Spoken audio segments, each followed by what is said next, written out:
labari na nazo soyayya da ita har ta dauko hazo na ga mutan gari gaba ɗaya sun dandazo har wasu na faɗa da ita kuma dau hazo ni tafiya nake da ita kuma na gizo zancen zuciya a yau shine zan bazo labari na ɗaya na biyu a yau zan buga a cikin zantuka na yau zan sa tambaya shin ya so yake abin ko ba tambaya mai amsa ka bani ni ne ma ne nake na ga da so kaɗai na san daɗin duniya sannan shi yasa na san ɗacin duniya duk girman ka za ya sanya maka takura ko kuma ya sa ka koma ayin bara na ga sarakuna da su sun yi mubaya haka na tashi zuciya kullum takura sai nisa a so wasan bana jin kira ta shiga son da ni fa na gaza yan hakura kullum ni tuni kamar zan iya zabura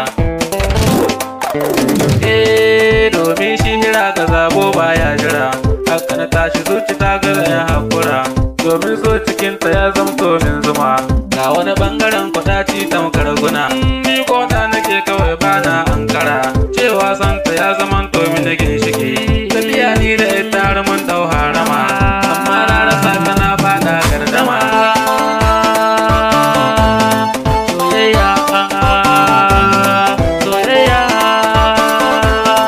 labari soyayya karshe ma abin da za ka ji tausayina soyayya da ita ya munta sannan mun yi alkawal ba ma wasa cewa ni da ita ai za mu yi gasa